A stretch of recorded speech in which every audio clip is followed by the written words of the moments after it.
Assalamualaikum warahmatullahi wabarakatuh. Saya Sri Permawati selaku host podcast Bintang Demokrasi Bicara Tentang Demokrasi Bawaslu Kabupaten Dompu.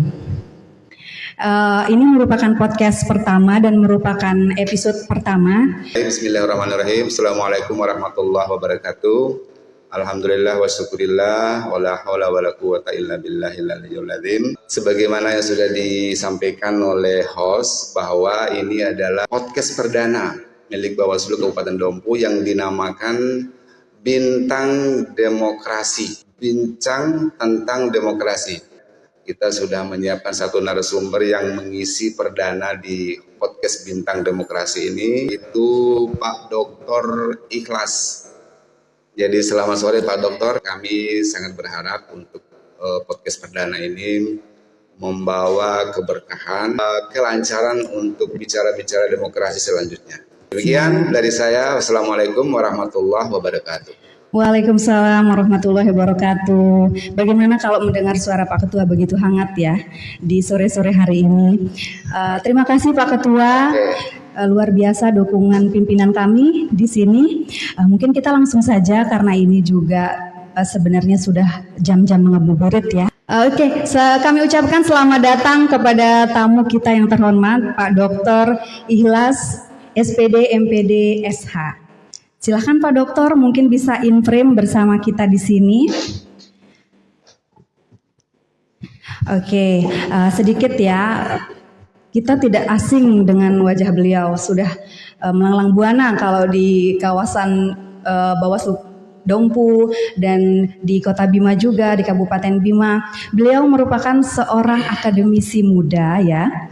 Kemudian beliau juga seorang pengamat politik. Tulisan-tulisan beliau ini sudah banyak menjadi referensi kita untuk memajukan demokrasi khususnya di Bawaslu Kabupaten Dompu dan khususnya di Kabupaten Dompu sendiri. Selamat datang Dokter, Pak Dokter, terima kasih atas kesempatan waktunya, padahal ini juga sedang berpuasa, cuman kita ini meminta waktu Dok.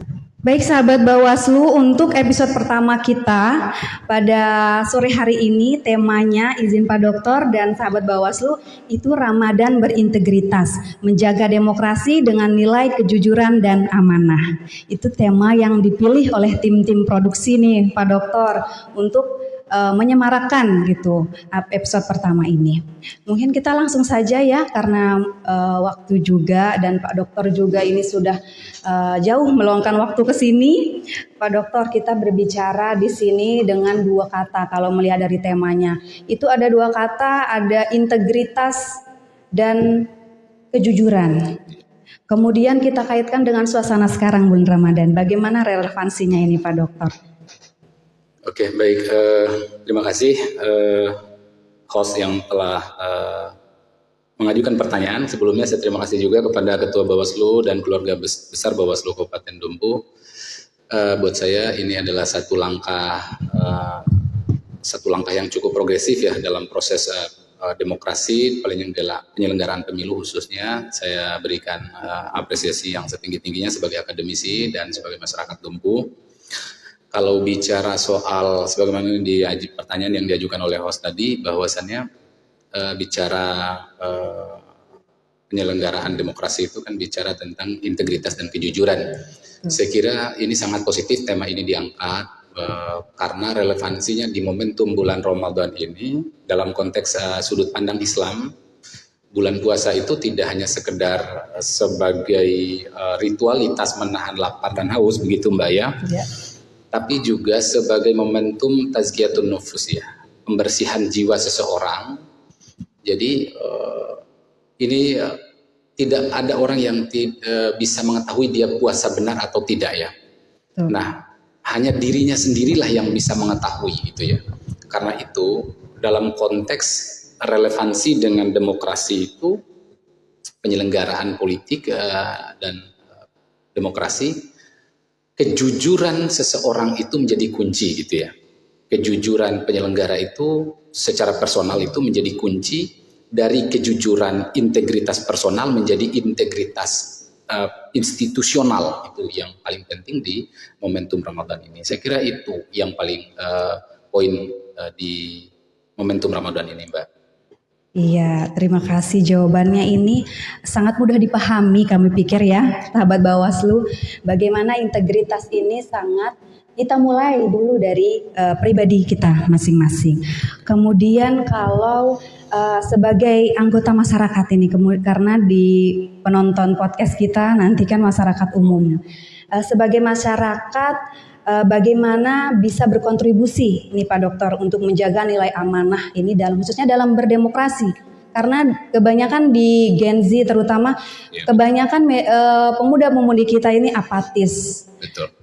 Bagaimana caranya berkontribusi begitu? Oke, baik, terima kasih, pertanyaan yang menarik ya. Saya ada coretan-coretan kecil gitu ya. Kita berikan satu kata kunci bahwasannya apa sih integritas itu dalam konteks Islam itu kan iqraru bil lisan wa tasdiqum bil qalbi wa amalu bil arkan gitu ya. Kalau dalam konteks secara normatif, integritas itu adalah kesatuan antara ucapan tindakan gitu ya. Ucapan, perbuatan dan tindakan serta nilai yang kita yakini. Nah, bagaimana agar Gen Z atau masyarakat umum bisa menanamkan kejujuran dan sikap amanah dalam proses demokrasi khususnya, saya kira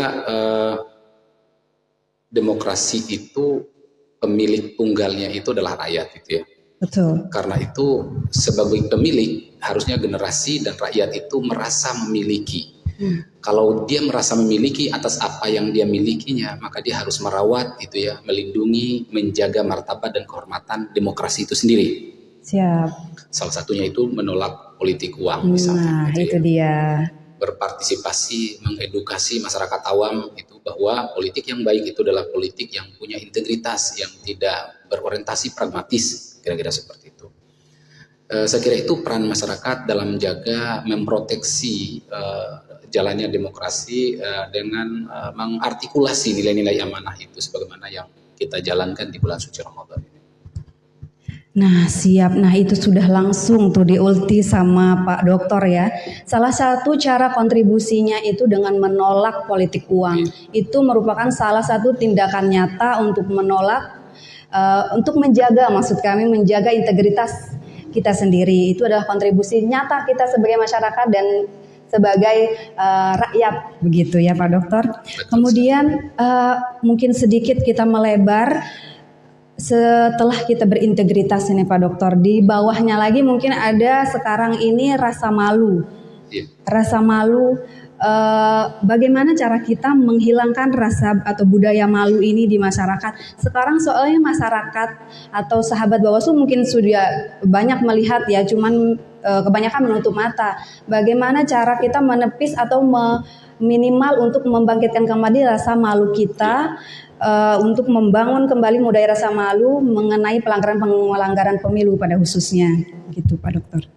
Betul sekali ya. Jadi salah satu selain dari penegakan aturan yang secara normatif yang sifatnya konsekuen, tapi yang lebih tajam lagi itu adalah mengembalikan rasa malu gitu ya, merecovery. Karakter-karakter nenek moyang kita masa lalu gitu ya, orangnya yang tinggi integritasnya itu adalah memiliki rasa malu yang cukup tinggi. Kalau dalam bahasa Arab itu disebut al-haya, itu haya istilah malu gitu ya. Malu ini adalah bagian dari instrumen religius, instrumen agama, instrumen spiritualitas yang memang harus ditanamkan gitu ya, bahwa sesungguhnya money politik gitu, kemudian polarisasi di media sosial, agitasi, provokasi itu kan perbuatan yang fahsya ya, perbuatan mungkar yang tidak seharusnya dilakukan. Karena itu sebuah semacam normalisasi ya, politik uang, kemudian agitasi dan provokasi itu harus dihilangkan di masyarakat kita. Nah, bagaimana caranya? Kita sadari bahwa sesungguhnya yaitu tadi, kita ini adalah sebagai makhluk yang fana sebenarnya ya. Pertanggungjawaban bukan hanya soal pertanggungjawaban secara politik demokrasi, tapi juga pertanggungjawaban di kemudian hari. Dalam konteks Islam itu adalah pertanggungjawaban akhiratnya, misalnya seperti itu. Karena itu paradigma yang kita lihat demokrasi ini tidak bisa dilihat dari satu sudut pandang gitu ya, sudut pandang normatif Mbak ya. Siap. Tapi harus dilihat dari paradigma yang integratif gitu ya, paradigma yang transendental. kalau paradigma integrasi dan transendentalisme ini sudah berjalan beriringan, maka insya Allah saya yakin dan pasti akan melahirkan demokrasi yang punya integritas. Jadi rasa malu tadi ya kesadaran akan kehidupan yang fana ini gitu. Luar biasa. Iya, sebetulnya kami juga begitu terpukau begitu Pak Dokter. Ternyata hubungan antara integritas, pengawas pemilu, kemudian kita masuk lagi dari sisi agama, which is di sini kita di Bawaslu atau di Kabupaten Dompu sendiri itu adalah mayoritas Muslim, itu sangat erat sekali kaitannya. Betul sekali. Jadi kami merasa terus terang kami merinding, gitu ya. Pak Dokter, terus terang kami merinding karena ini sebagai penyelenggara terutama itu tidak mudah menjalankan amanah ini. Kalau misalkan kita kulik lagi gitu, apakah integritas demokrasi ini berarti bisa dikatakan ibadah sosial begitu, Pak Dokter, izin mungkin bisa di. Betul sekali Mbak host, luar biasa ya. Jadi ibadah sosial. Ya sebenarnya kalau kita bawa merefer kepada kitab induk kita, kepada kitab suci kita, bahwa sesungguhnya karena ini nuansanya Ramadan ya, saya harus mengintegrasikan dalam konteks perspektif Islam. Mohon izin Pak Ketua, Bu Mas Subak. Wa ma khalaqtul jinna wal insa illa liya'budun. Sesungguhnya Allah itu menciptakan jin dan manusia tiada lain untuk beribadah. Konteks ibadah ini kan cukup umum ya, universal ya, bermakna umum. Tapi kalau kita menderivasi konsep ibadah itu, maka seluruh apa yang kita lakukan sesungguhnya itu adalah bagian dari ibadah. Ya. Kalau kita mengkontekstualisasikan dalam aspek teknis, ibadah itu ada dua Mbak. Ada ibadah mahdo dan ghairu mahdo. Ibadah mahdo itu adalah sholat, zakat, puasa, haji. Kemudian ghairu mahdo itu adalah ibadah sosial di mana seseorang atau sekelompok orang itu melakukan kebaikan untuk kemaslahatan diri, keluarga, dan entitas sosial yang lebih luas. Termasuk juga penyelenggara pemilu adalah bagian dari ibadah sosial jika dia melakukan dengan baik, penuh amanah, penuh tanggung jawab, penuh integritas ya. Saya kira ini akan menjadi jalan pembuka bagi kita semua, khususnya bagi penyelenggara untuk masuk surga gitu ya. Gitu ya. Luar biasa. Ya, betul. Ya, ternyata pintu kita terbuka lebar melalui jalur penyelenggara begitu. Kita ini mungkin untuk penyemangat kami Pak Dokter di penyelenggara karena di tahapan kan begitu hektik begitu sibuk. Mungkin ini sebagai salah satu penyemangat kami lah begitu, karena apa yang sedang kita kerjakan ini juga ada hasilnya kelak di akhirat begitu. Amin. Kita mungkin langsung kasih pesan gitu Pak Dokter untuk kepada pemirsa kita, kepada sahabat Bawaslu, apa pesan khusus kepada generasi muda agar tetap idealis tapi juga berintegritas. Iya, betul. Ini di sini ada idealis dan berintegritas. Kebanyakan yang idealis itu malah dia apatis Pak Dokter. Iya, betul. Dia mengatakan dirinya idealis, ketika mengatakan diri mereka idealis cenderung apatis dengan apa yang terjadi di lingkungan sosial mereka. Betul. Silakan Pak Dokter. Oke, terima kasih Mbak Hos. Jadi memang tantangan kita ke depan itu adalah pendidikan politik bagi Gen Z ya, bagi generasi muda, karena kita memang dunianya berbeda ya, agak berbeda ya. Kalau sekarang itu mereka sudah punya tambahan beban gitu ya. Tambahan bebannya itu platform media sosial, ada IG-nya, ada Facebook-nya, ada TikTok-nya dan seterusnya. Karena itu ketika diajak pada jalur demokrasi misalnya, pada partisipasi demokrasi, buat mereka yuk terlalu kaku, ini urusan orang tua. Karena itulah perlu ada pendidikan politik yang terus menerus kita lakukan. Nah, bagaimana caranya? Memang tantangan ke depan itu kan ada antara idealisme dan integritas ini kan perlu diartikulasikan dengan jujur dan tepat gitu ya. Kapan idealisme itu dipertahankan, kapan itu harus ada kompromi gitu ya. Idealisme ini kan sebenarnya dalam pandangan filsafat aliran idealisme itu adalah memandang sesuatu yang benar, absolut itu ada dalam alam ide gitu ya. Sementara dalam kehidupan kita itu kan tidak sekedar dari ide gitu, tapi kita akan berhadapan dengan realitas empiris. Karena itu idealisme itu tetapi yang kontekstual gitu ya. Idealisme itu tetap dipertahankan tapi kontekstual. Dan disitulah bagaimana Gen Z itu mampu membawa diri dalam ranah kontekstual demokrasi yang tepat. Dia juga tidak tergiring pada hal-hal yang sifatnya absurd itu ya, yang terlarang dalam demokrasi. Juga tidak menolak demokrasi, dia tetap berpartisipasi. Siapa lagi yang akan melanjutkan kalau bukan mereka itu, gitu ya, mereka agensi itu. Dan integritas juga itu penting. Menurut saya, idealisme itu dipoles dan dibungkus dengan integritas yang cukup bagus, sehingga insya Allah ke depannya itu generasi Gen Z itu bisa lebih maksimal mengambil peran dalam demokrasi dan politik. Saya kira seperti itu. Saya boleh tambah sedikit ya? Siap. Jadi kita jadikan Ramadan ini sebagai bulan untuk melatih kejujuran politik gitu ya. Jadi saya kira nilai-nilai kejujuran, nilai-nilai amanah di puasa ini adalah sangat tepat kita gali, karena satu-satunya ibadah yang memang dipertanggungjawabkan langsung kepada Allah itu hanya puasa. Karena itu memang ada dalilnya gitu ya. Karena itu di sini diisyaratkan bahwa pertanggungjawaban personal itu, kesadaran personal itu silakan kalian lakukan ya, karena itu akan dipantau oleh Tuhan Yang Maha Kuasa. Sangat relate dengan soal penyelenggaraan demokrasi. Saya kira itu Mbak Host gitu ya. Iya, mungkin kita sedikit elaborasi terkait dengan pandangannya Pak Dokter yang ini, karena ini sangat menarik. Kayaknya waktu 20-40 menit itu tidak cukup ya, tapi karena waktu juga. Kemudian kalau kita bicara tentang idealisme dan integritas berkaitan dengan amanah, tapi dengan perspektif pemimpin. Pak Dokter, karena ini kan Bawaslu ini yang bisa dikatakan sudah melahirkan pemimpin-pemimpin begitu. Kami yang ikut mengawasi jalannya pemimpin itu terpilih, bagaimana bisa tetap menjaga idealismenya seorang pemimpin ini dan integritasnya di tengah setelah memimpin begitu Pak Dokter. Oke, baik. Ini dalam konteks menjaga amanah, amanah gitu ya. Ya. Ya.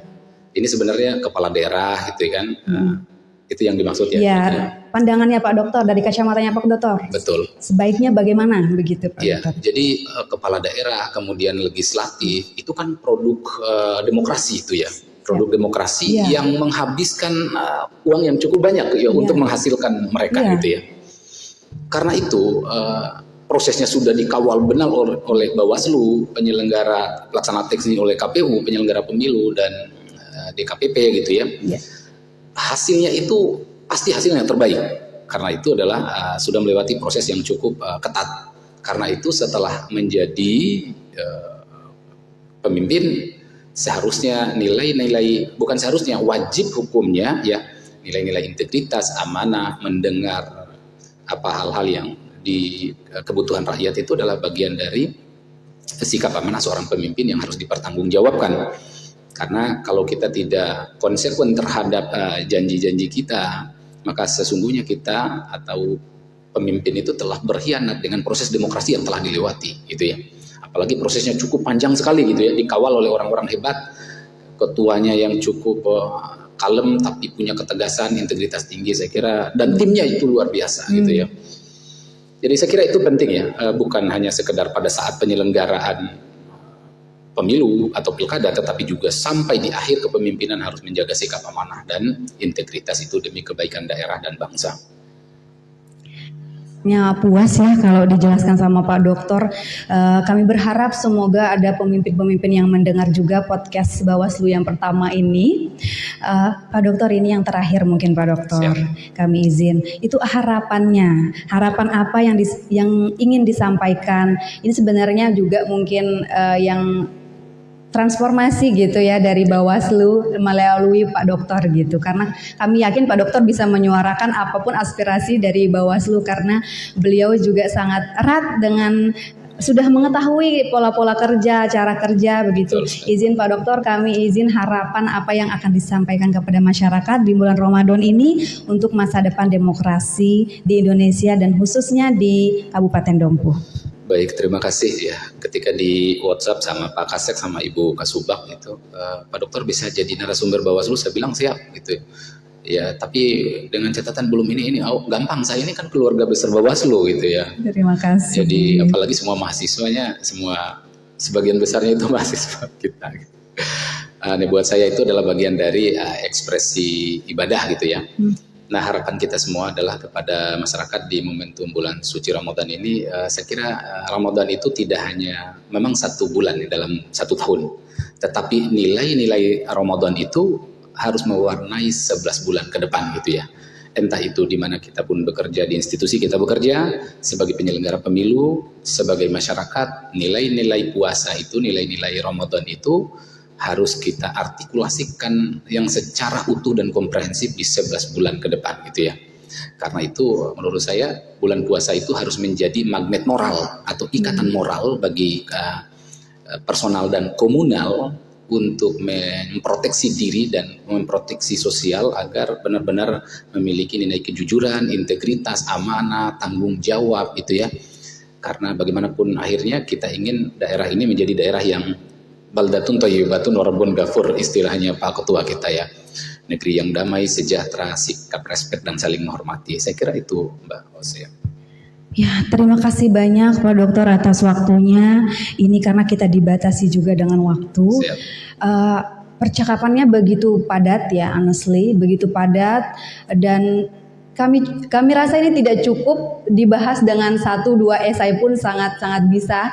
Apa yang diucapkan oleh yang dijawab sama Pak Dokter dan dicoba jelaskan itu sangat luas sekali maknanya dan bisa menjadi referensi kita semua untuk menjadi pedoman untuk perbekalan demokrasi kita ke depan yang lebih baik. Itu tadi hasil ngobrol-ngobrol dan bincang demokrasi, pas sekali dengan judul podcast kita pada podcast Bawaslu Kabupaten Dompu yang sudah diberikan sama Pak Ketua ini Pak Dokter, yaitu Bintang Demokrasi, bincang tentang demokrasi Bawaslu Kabupaten Dompu.